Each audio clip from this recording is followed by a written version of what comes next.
had an A4 binder like this. Yeah, overcompensating because I'm a woman, and I obviously feel like I have to prove more what my qualifications are. When people say, "What do you do?" and I say I'm a builder, and they say, "Show me your hands." Yes. It's like I'm supposed to have rough hands. Yeah. So the common misconception of the builder's life is that you're the one doing the admin, you're the one doing the invoicing, and you're behind the scenes. Whereas actually, I built our business. I built it from scratch.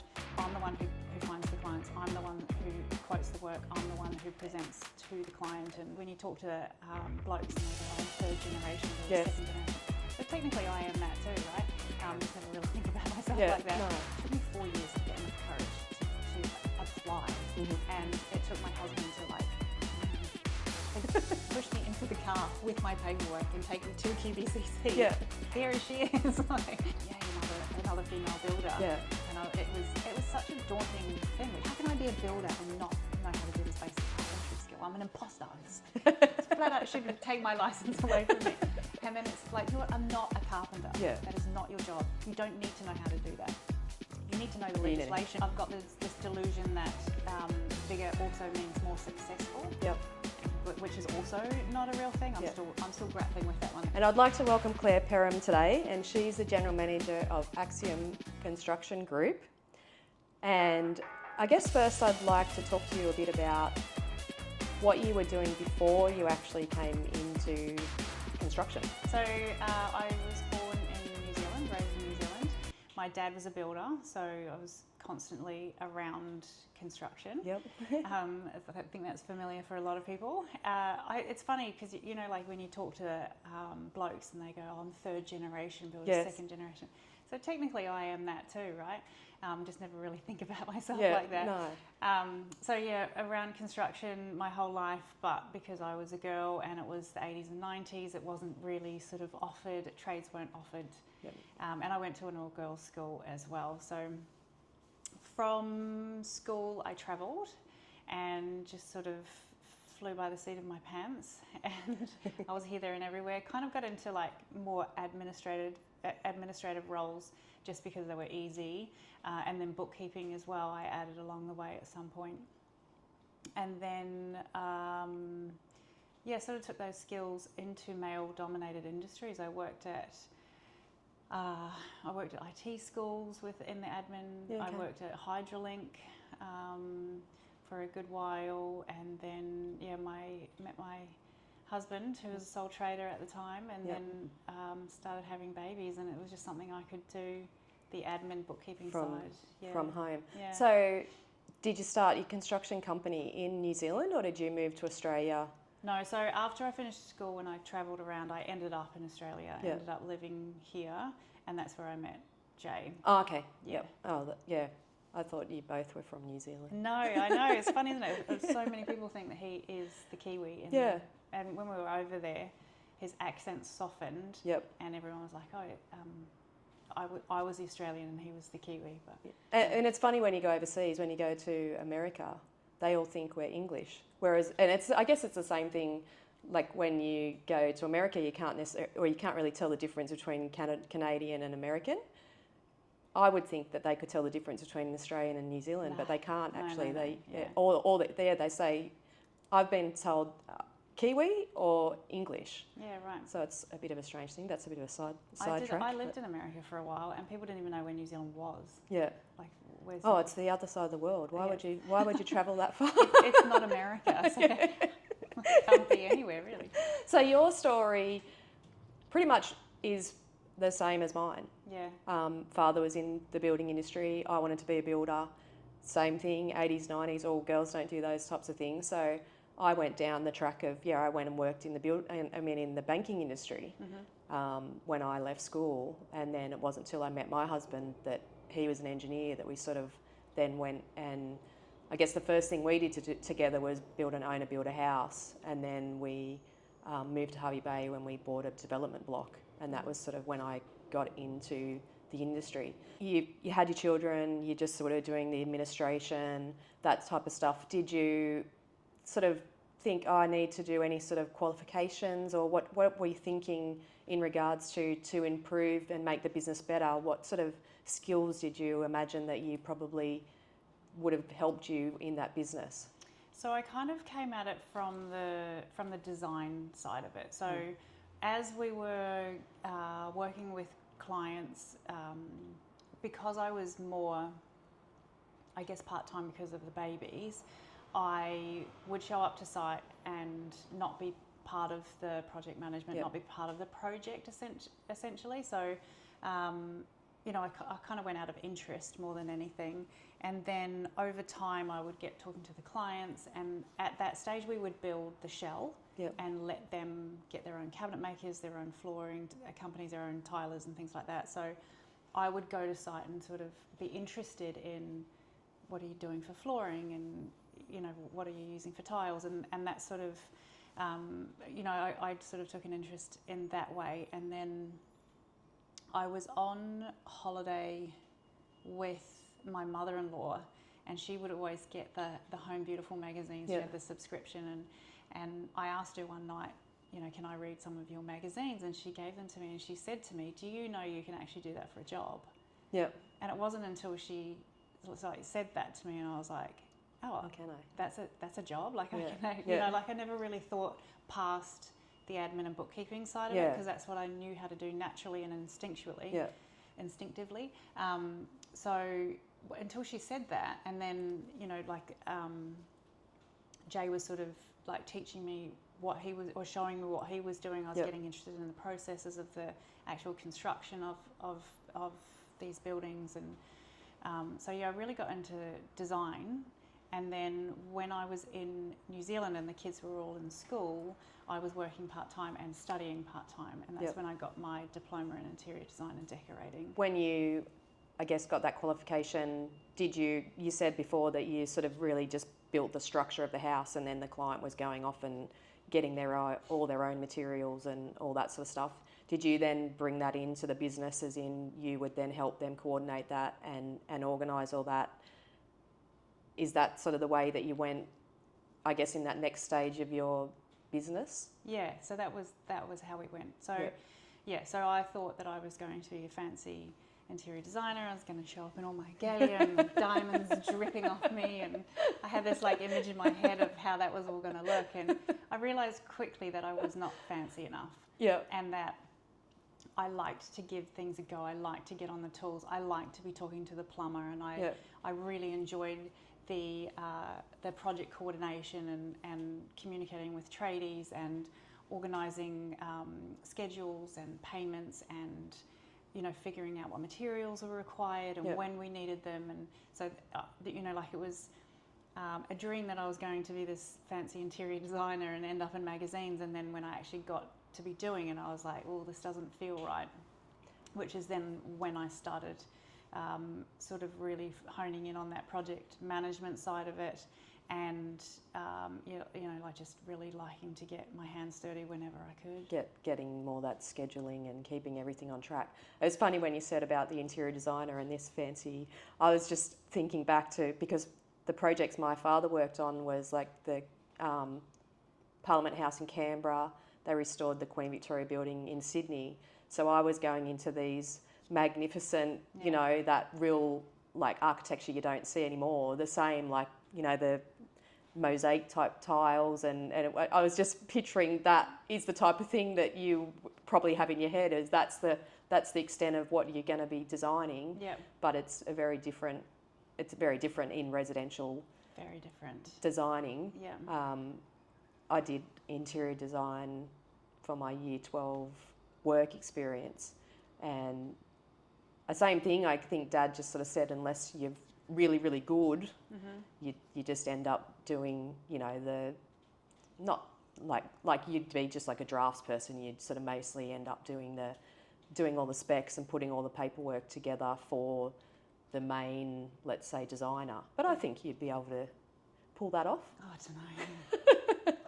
Yeah, I felt a little uncomfortable, I'm not going to lie. Like just, and maybe that's that little bit of that, like imposter syndrome coming through. Like it didn't feel like I fit like it does when I'm on site. When you're doing yeah. I was reading on your website that, what does your business name represent to you? So Axiom is a mathematical term, and it means it's a self-evident truth. Yep.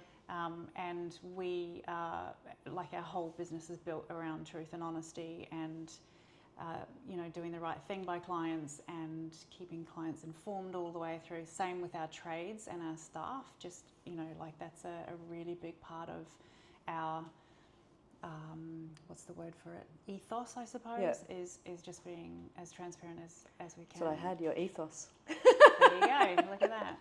And so I guess the segue to that is that I know you've read my book, you've written acknowledgement in there, and I do talk about this transparent trust. And just when you're saying about organising the scheduling and working on site and with the trades and the clients and giving them that best experience, I really find that being transparent and that trust and truth is a big thing in the industry that isn't there with a lot of the clients, I guess, are finding the industry and building, they're just not trusting builders.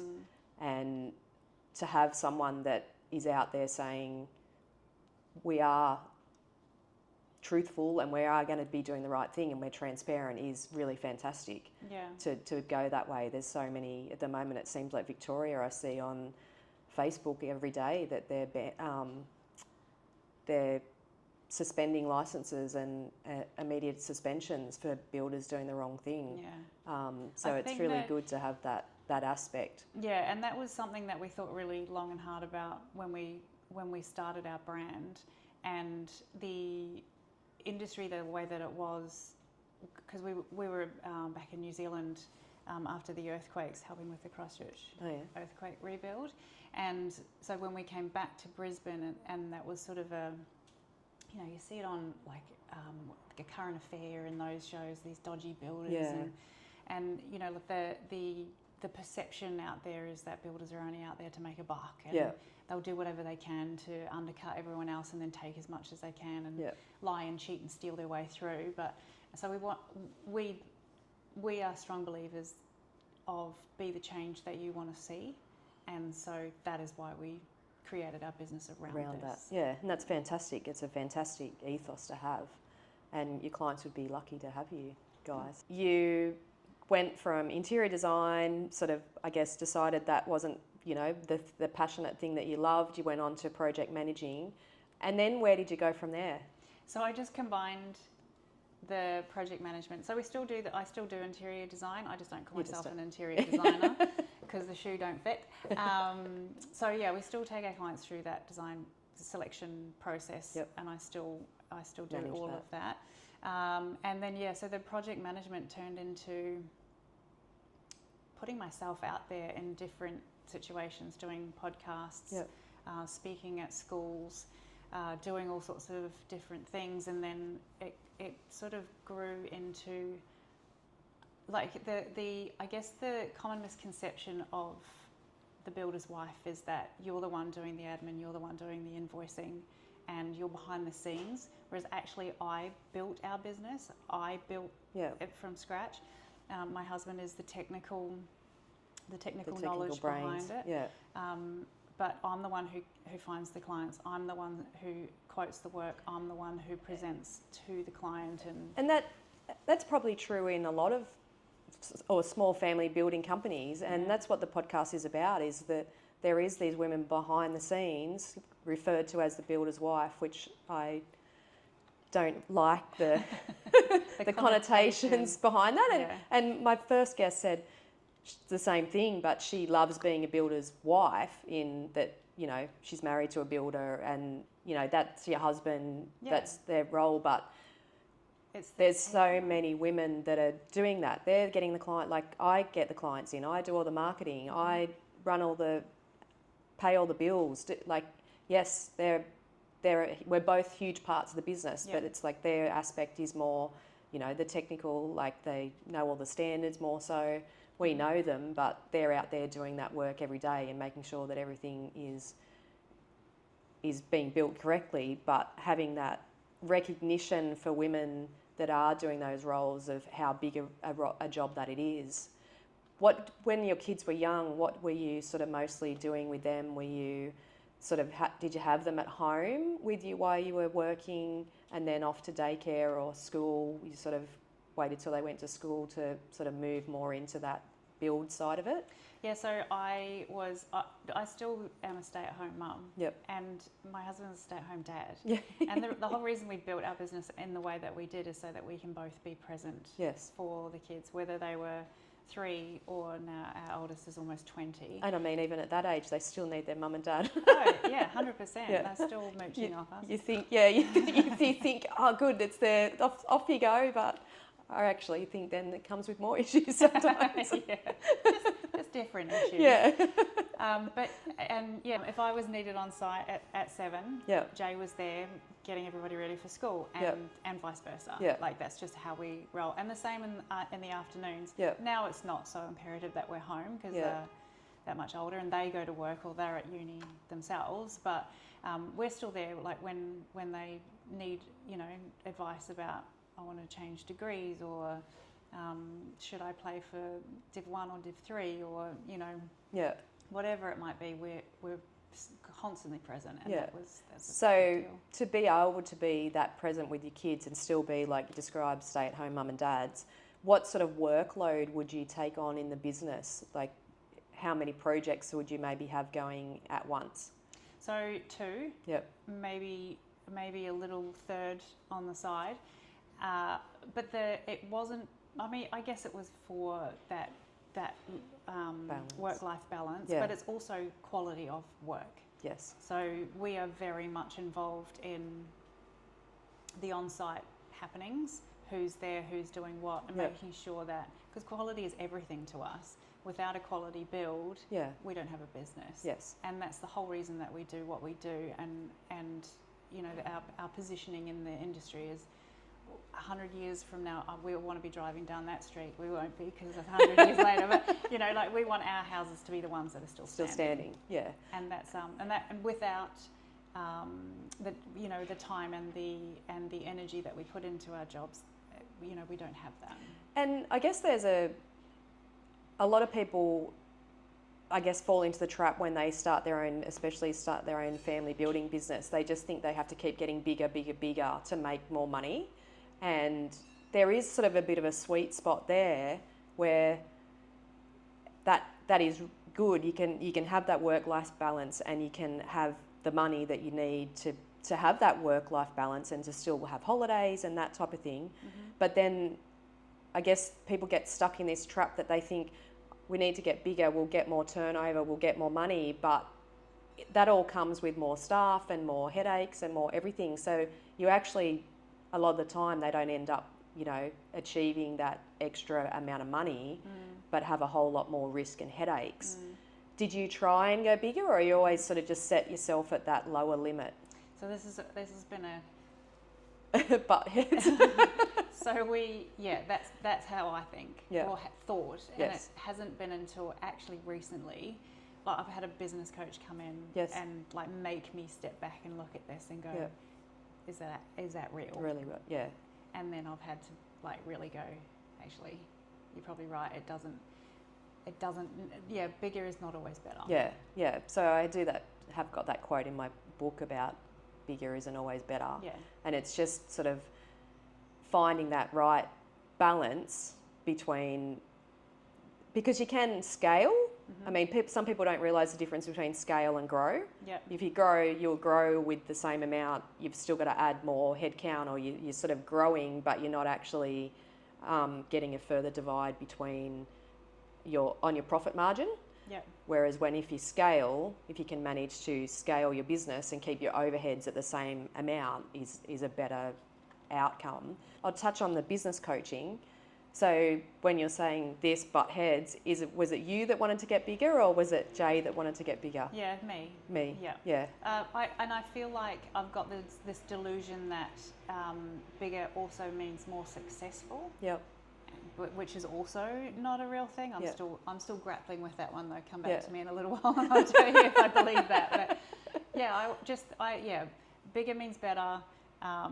Bigger means more money, and bigger means more success. But it's not real. I mean, I guess for us. You get, but other people have got bigger and Yeah. are successful, so I don't want it. It's not a yeah, blanket no, rule, but it's, I guess there's that thing that where they say, you know, when you make $1 million, you sort of think, oh, I want to get to $1 million and then I'll be successful. yeah. And you get there and you go, That's not enough. but it's not different.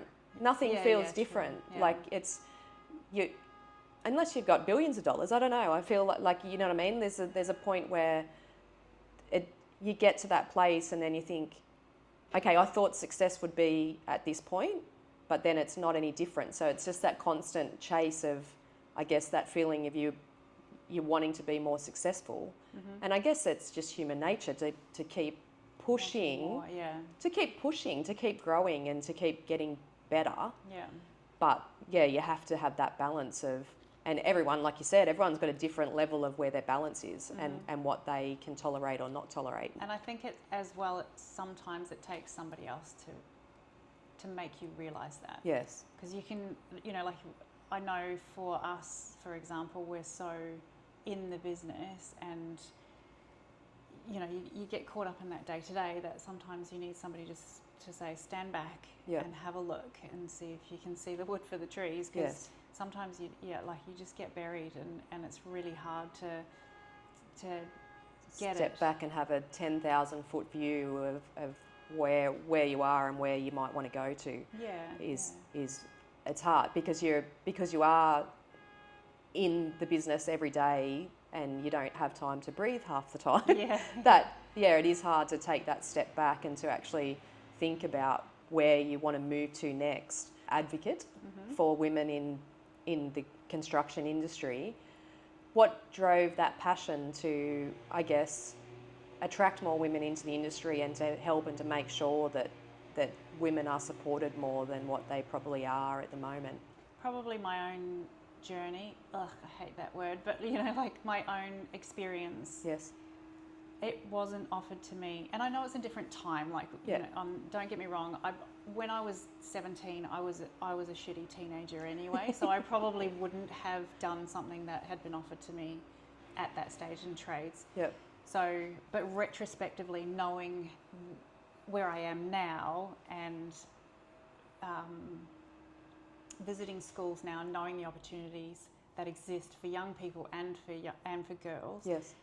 You know, like it's a shame that I didn't have that opportunity because of the way that the times work. It was nobody's fault. No.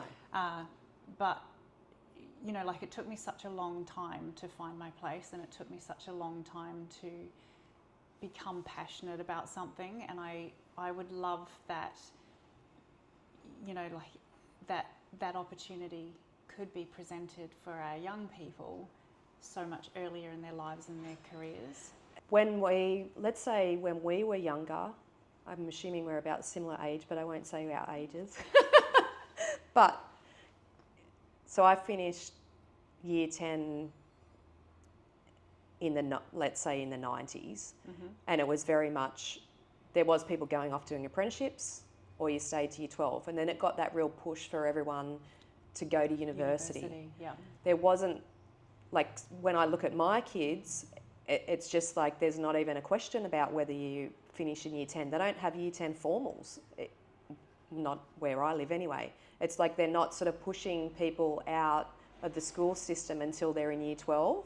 And a lot of it to do with the careers, you've got to go to university. At what stage do we try and engage with those younger women to get them interested in it? You said you're going around to schools. What sort of age group were you going to talk to? Like year 10 sort of to 12? Yeah.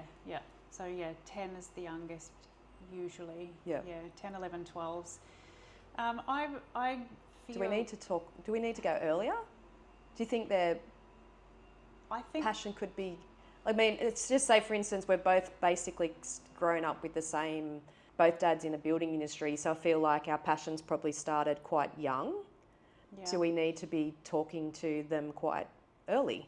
Yes. Like, I feel like, yeah, I do. I feel like as parents, because we came from that generation, that we need to be not pushing our kids into gender-specific industries. how we do that, I'm not. I don't. Sure. I don't. Yeah, know. we don't have the answers. Don't have the answers yet. But so. I'm just trying to put it out in the universe, because you never know what will come from it. Definitely. Well, it's a little bit like, like there was an expectation, I don't know about you and your family, but there was sort of an expectation that you grow up, you get married, you have children. I don't know if that was the same thing for everybody, but I definitely felt... I mean, I guess so.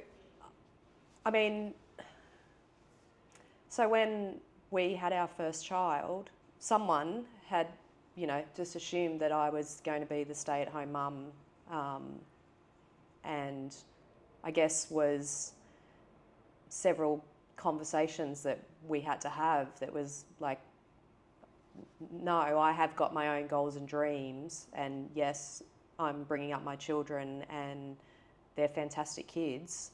They've both got they're both in their 20s now, and they've got great jobs and they're level-headed, and it was sort of like, oh no, you're the wife, you stay home and cook and clean. Very much so. Yeah. And I think that's changed a lot now. Yeah, 100%. And because I guess we grew up where that was part of an expectation, and we've gone, well, hang on a minute, that's not... Well, I just think we just couldn't afford to do that a lot of the time. Yeah. I think cost of living got a lot more expensive, and we didn't have the luxury necessarily to stay at home without that extra income, or doing some sort of, whether that was work on the weekend or some sort of role that you could have that was after, when the kids weren't at school. I mean, when the kids had gone to school, you might have been able to do something from 9 till 3. That dream job that didn't really seem to exist unless you're maybe a school teacher. School holidays off. But I think that's changed now, and it's happened in this sort of short time. So we've come from a generation where that was sort of the unsaid expectation, and then when, if you think about now, our kids who are having kids, you get your career first. Yes. You get educated. Well, you get educated first, and then you get your career. Then you buy your house. You might get married, maybe you don't. Yeah. Maybe and maybe you marry a man, maybe you marry a woman. It doesn't, now I feel like it doesn't matter if you have an alternative alternative method. So I feel like the change of that, for example, has happened quite rapidly. Yeah. And I feel like if we can keep that sort of momentum where that expectation has disappeared, then the expectation that men do men's jobs, women do women's jobs, can we get rid of that too? And I guess, as much to say social media, there's positives and negatives, and I think a positive out of social media is, I'm seeing a lot of women tradies getting on social media, showing them on the job, and I guess the more of that we see, the more hopefully that will push more of the women into the industry to see, yes, you are welcome here, and you have a role in the industry. And it doesn't have to be on site. We're all part of the industry. We make a huge contribution to the industry, but it's behind the scenes. Yeah. But even letting them know that there is those other roles even behind the industry. They don't have to be on site. They can do other roles, and I think that side of it is not as well. It's not seen, so that they don't probably actually realise that there is these roles, like you say, interior designers that help, with the colour selections. There's people doing the contract admin. There's so many roles in there. So I think that's where even though I said from 16 I wanted to be a builder, I think once you get in the company, like you said, you did interior design, you went in there and went, no, that's not for me. I really like this part of it. I like that project management. I like being on site. So I think getting them in there, even if it's on that side, will help push more in as they sort of go, yeah, well, I actually prefer to be out on site. But that was a driving force behind me getting my builder's license. So I had been doing what I was doing, project managing, managing the business, running the business, building the business. I had been doing that already for 16 years, and it wasn't until took me 4 years to get enough courage to apply, and it took my husband to like to push me into the car with my paperwork and take me to QBCC. Yeah. Here she is. And then I gave all of my evidence and gave it to the person over the counter, and she said, "Yay, another female builder." Yeah. And it was such a daunting thing, which is absolutely ridiculous. And I still, to this day, don't know why I feel like that. So let's explain for people listening the actual process of getting a builder's license. I recently got mine in February, so went through, and very similar thing. I actually had it parked on my bench, the application, for a year or two before someone finally said to me again, "Why aren't you putting it in?" Yeah. And I'm like, "Oh, imposter syndrome, I don't know, like... Do I need it? It's all this paperwork, like, you know," and when I actually went to someone to then go through my application and just sort of say, "Yep, you've got everything," or "You should add in this extra stuff," I had an A4 binder like this, and he goes, "I only normally see stuff from guys like this thick," and I went, "Yeah, overcompensating because I'm a woman, and I obviously feel like I have to prove more what my qualifications are." I did the same thing, yeah. But so the actual definition of a builder, do you know what the actual definition of a builder is? Through the QBCC? Well, in my mind, yes, but I think you're going to tell me actually. Oh no, just. So you say what you think it is, because because a lot of people don't actually understand what a builder actually is. They've got a different. The mum and dads have got a different interpretation to what a builder is. Well, that's why when people say what do you do, and I say I'm a builder, and they say show me your hands. Yes. Like I'm supposed to have rough hands. Yeah. So a builder is a coordinator of a building project. Yeah, building project. Yeah, so the definition in the QBCC license, it's someone that's organising the contracts, they're organising the trades, they're out on site supervising the project, not the actual physical person that's doing the building. Yeah. And that's where I think a lot of people are like, well, how can you be a builder if you are not physically, like a carpenter? You're not physically out there hammering nails and tongs, but it's someone that understands all the codes, can manage the contracts, can deal with the clients. And that's what I think a lot of people don't realise, is that that's what the role is. They just think you're, the person that's actually physically standing that frame. So there is that other pathway that people don't realise, that you can, if you don't do your carpentry or bricklaying apprenticeship, you've got 4 years of basically supervising on site, and like you said, you're already doing the other half. That's what people don't realise. We're doing all the other part of that function other than than the supervising, and that's where you sort of go, well, hang on a minute, I would like to do that other than just the stuff in the office. So let's transition over to here and do that. But yeah, it took me 7 years, I think, to get the site experience. Okay. To qualify, which was just because of the way how you've got to do a project, you can't overlap your projects. And you can't have a gap. Yeah, so to coordinate that 4 years of experience with the right timing, with the projects that didn't overlay each other, it sort of took 7 years, but it was a long process. But then that whole get to the point where you go, I'm an imposter. It's funny, isn't it? Because I said, still now, I did something the other day, and I needed help. I was working. We renovate our own house on the weekends, because why wouldn't you? Yeah. And I was doing something, and I didn't know how to do it, and it was a basic carpentry skill. Yeah. And I was like, how can I be a builder and not know how to do this basic carpentry skill? I'm an imposter. It's flat out should take my license away from me. And then it's like Jay all the time going, you are not a carpenter. Yeah. That is not your job. You don't need to know how to do that. You need to know the legislation on how to put that wall wrap on. Yeah. And you need to know how to look for it to be done incorrectly.